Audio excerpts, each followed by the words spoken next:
আমি আমি নির্মলা বাবুর কাছে আসবো, কিন্তু তার আগে আমি বলেছিলাম অধীর রঞ্জন চৌধুরীর বক্তব্যটা আরেকবার শোনাব। কেন শোনাচ্ছি?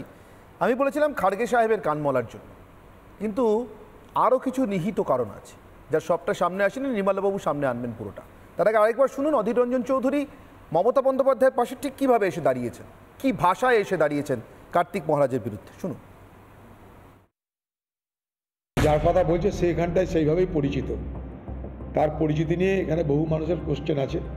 সে কমসে কম সাধু বা সন্দেশ বা সন্ন্যাসীর যে চরিত্র হওয়া উচিত সেই চরিত্র তার নেই, এটা এলাকার সব মানুষ জানে। সে সরাসরি রাজনৈতিক ব্যক্তিত্ব হিসাবেই এলাকার মানুষের কাছে পরিগণিত হয়। আমি নির্মলাবাবু আপনার কাছে আসবো। নির্মলাবাবু, অধীর রঞ্জন চৌধুরী কি শুধুমাত্র মল্লিকার্জুন খাড়গের কানমলায় এখানে চলে এলেন, নাকি এই লাইনটায় যে এলেন, এই যে ট্র্যাকটা চেঞ্জ করে এই ট্র্যাকেই এলেন, এটাতে কোনো একটা সুবিধার ব্যাপার আছে? এটা কি কংগ্রেস কালচার ডিএনএর মধ্যে পড়ে? দেখুন, আমি আপনাকে প্রথমে বলি, সেটা হচ্ছে আপনারা যে কথাগুলো বলছেন এগুলো সবই আবেগ, দর্শন, কৃষ্টি, সংস্কৃতি নিয়ে। মমতা বন্দ্যোপাধ্যায় ওসব নিয়ে ভাবেন না। মমতা বন্দ্যোপাধ্যায় রাজনীতি করেন এবং রাজনীতির সঙ্গে ক্ষমতা, লড়াই, ভোট, জায়গা দখল এইগুলো আসে। সুতরাং ওনার ট্রেডটা, ওনার ধর্মটা আপনাদের সনাতন ধর্মের সঙ্গে মিলবে না, এটা আপনি প্রথমে বুঝে নিন। ওনার সনাতন ধর্মের বিরোধী নাকি? কখনো বিরোধী নয়, কখনো বিরোধী নয়, কখনো বিরোধী নয়, রাত্রির 8টার কখনো বিরোধী নয়।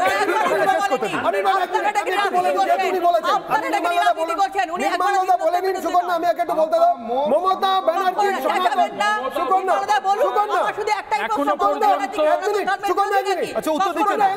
আমি বলছি মমতা ব্যানার্জির হিন্দুত্ব কিরাম হিন্দুত্ব। হিন্দুরা ভয় ভয়ে থাকবে, ভোট দেবে মমতা বন্দ্যোপাধ্যায়কে, এবং তা না হলেই 30% 70% নয়, কেটে হিন্দুদের ভাগীরথীতে ভাসিয়ে দেওয়া। মমতা ব্যানার্জির রাত্রি 8টার পর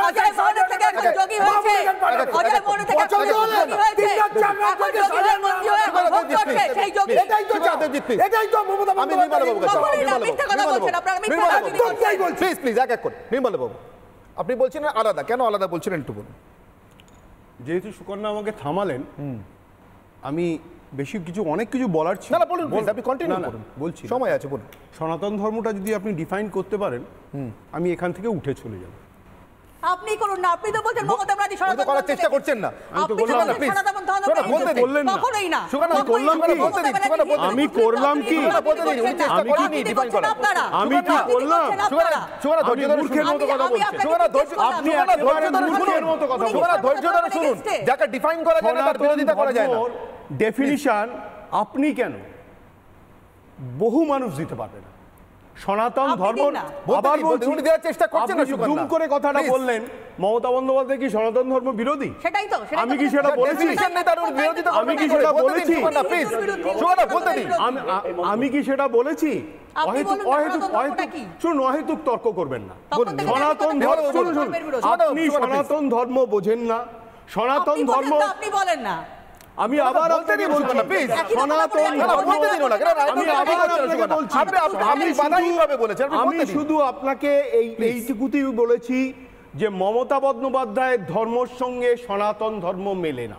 বলুন প্লিজ, এখানে আপনার আপত্তিটা কোথায় বলুন? মমতা বন্দ্যোপাধ্যায় নিজে থাকলে আপত্তি করতেন না। আপনাদের প্রবলেমটা ওইখানে। মমতা বন্দ্যোপাধ্যায় শোনেন, মমতা বন্দ্যোপাধ্যায় যখন বলেন তখন বলেন দাঁড়ান, আরে দুদিন আবার আমি আপনাকে বলছি, মমতা বন্দ্যোপাধ্যায় শুনে নিন, মমতা বন্দ্যোপাধ্যায়ের ধর্মের সঙ্গে সনাতন ধর্ম মেলে না। উনি কি আলাদা ধর্ম? আবার বলছি, সনাতন ধর্ম কথাটার ডেফিনিশনই আপনি জানেন না। আপনি যা যা বলবেন ঠিক করছেন না, প্লিজ না।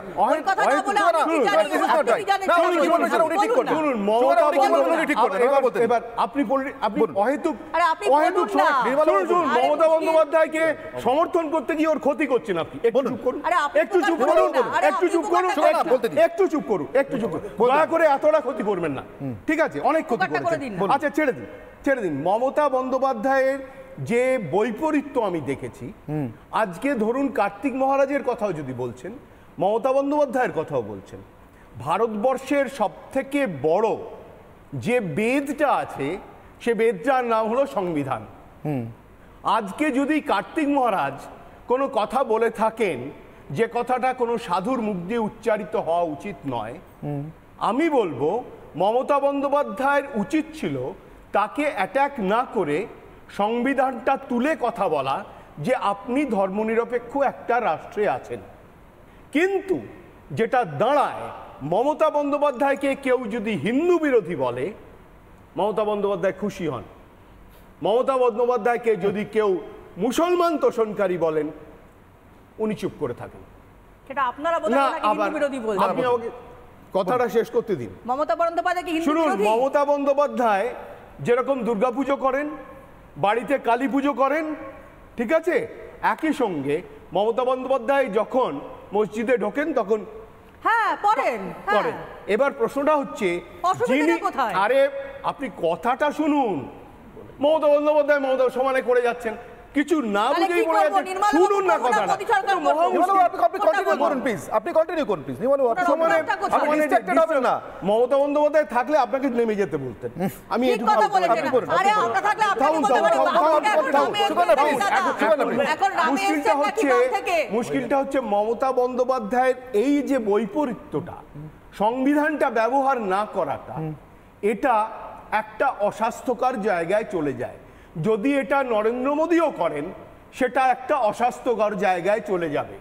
তার কারণ হচ্ছে রাজনৈতিক চরিত্রদের প্রথম কাজ হচ্ছে কোনো জিনিসকে ঘোলাটে না করা, কিন্তু এখানে সেই ঘোলাটে ব্যাপারটা হয়ে যাচ্ছে।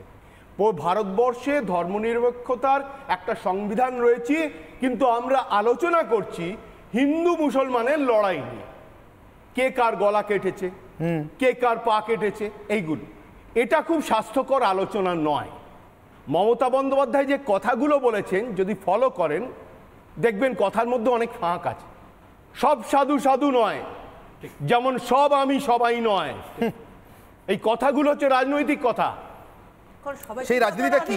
সেই রাজনীতিটাই সেই জন্য হচ্ছে সব সাধু আবার সুগানা বলতে দিন। সেই রাজনীতিটা কি? আজকে নিয়েই বলবো। সেই রাজনীতিটা কি? সেই আপনাদের রাজনীতিটা কি হিন্দু ঘটে বিদ্বেষী? ঢুকবে না। নির্মলা বাবু, সেই রাজনীতি- আমি অনেকবার বলেছি, আমি ওনাকে অনেকবার বলেছি, আমি অনির্বাণ বাবুকে বলেছি আমাকে যখন ডাকবেন দয়া করে মমতা বন্দ্যোপাধ্যায়কে আনবেন।